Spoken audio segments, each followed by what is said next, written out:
This Terrance Gangsta Williams, a.k.a. OG Giggity, a.k.a. Mr. Answer Right Back, a.k.a. the People's Champ, Terrance Civilian Williams.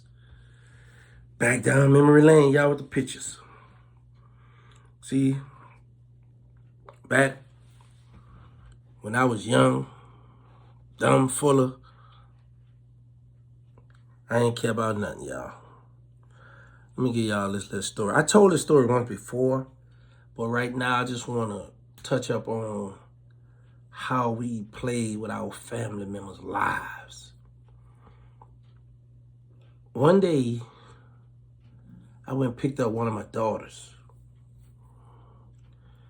At the time, she was 4 months old. I mean, no. She was 4 years old. No, hold on. She was 3 years old. Yeah, she was 3 years old. And I was in a GS300 Lexus.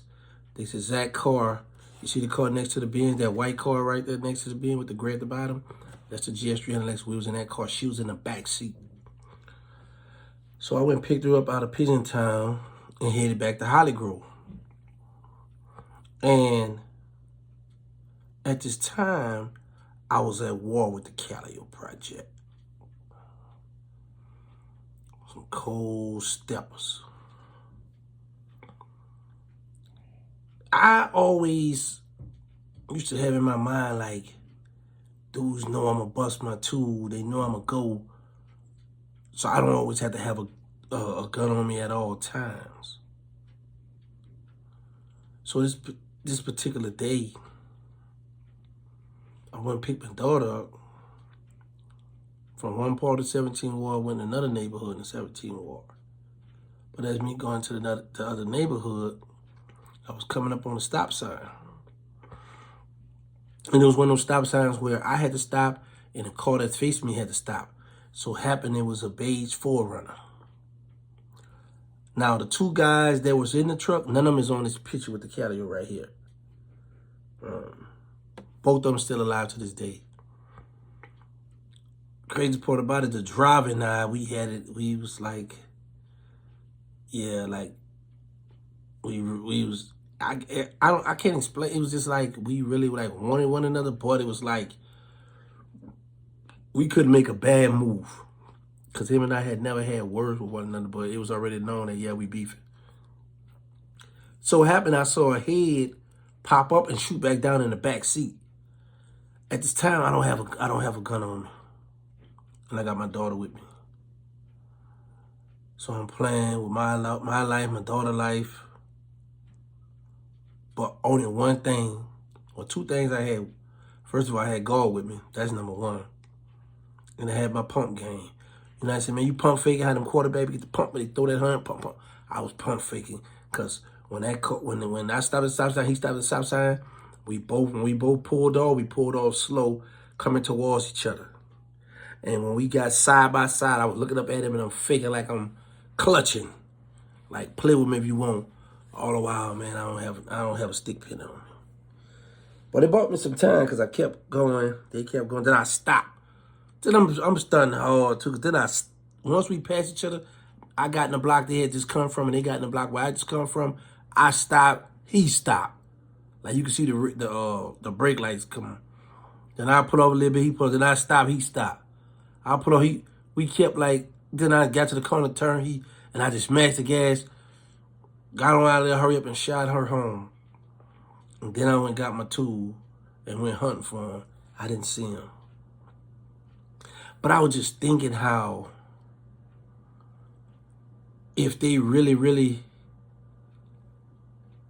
wanted me or was really about the life, no matter what, they just would have they would have opened fire. The first, you know how it go. Whenever you see somebody's on site, whoever up first, the first one, quick draw McGraw. We just see I went to art school. So that wasn't the case. And that's what made me really feel like I could start doing what I want to do because they had me down bad. And I know they was strapped because they would have never rolled back there in Holly Grove looking for me in that car, and I mean that SUV if they wasn't strapped.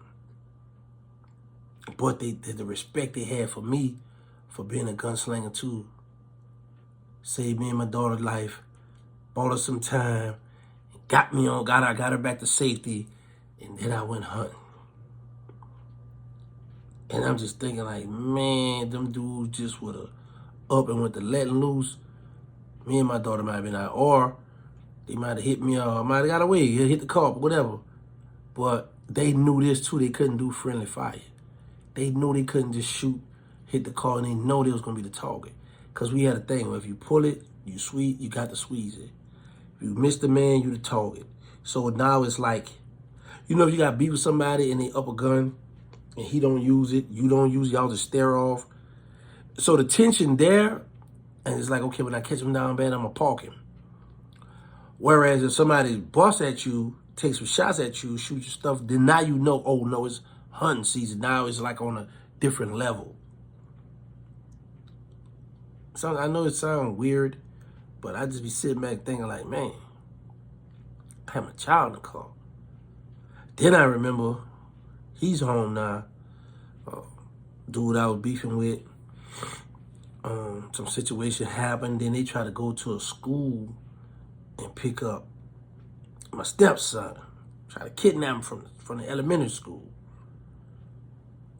And I remember just thinking, man, if somebody ever called me and say, Gangsta, we got your daughter or your son, we gonna delete him if you don't come.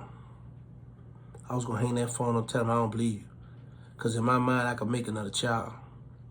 That's just a sick mind frame I had. Now all my children grown. Some of the children having children. Yep, I'm a proud grandfather now. Yep, yuppity yup. But I just was thinking about the game we played, how we put our people's lives in jeopardy. But through it all, God blessed me to be here to tell y'all this story. Some people ain't make it. So y'all gotta be mindful. There's always somebody think they tougher. There's always somebody think they smarter than you. So when you step out that house, especially you in the game, only two things await you, death or prison. It ain't too late to get out the game. Youngsters, respect your parents. Cause the minute we go to jail, the first thing we call, Mama, Daddy, where my mom, where my daddy? Send me a few dollars. We be out here making all that money. We go run to the store, wanna buy all them, all that foreign stuff. What the new thing y'all say? Oh, he got that stuff on. He put that stuff on. He got the drip on and all this other little slick stuff. And go to jail, be broke. Now we depend on our family members to send us a few dollars. Cause the homies ain't gonna send you a dime in Chinese money. Y'all know my motto. Let's say no to drugs. Let's stop the violence. Put the guns down. Make sure y'all get tested for HIV and AIDS because y'all need to know y'all status. We got the non-profit. They need us. The Instagram. They need us. Third War. The movie. Them Boys at War. The reality show Survive Without Birdman. Shout out to Crypto Jeezy. Make sure y'all log on and subscribe to Crypto Jeezy YouTube channel. Make sure y'all log on and subscribe to Sweet Life with Atari YouTube channel. Make sure y'all support my boy Dion Harris. He got the clothes, the books. He doing a lot of positive things. Check him out. Oh, and most importantly, man, y'all gotta get the op socks. Y'all know we got a lot of ops. I got ops on the internet. Yeah, I got a lot of that. So y'all gotta get the op socks. I'm down bad.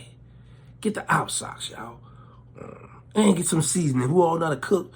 Get the seasoning from my homegirl. Check her out too.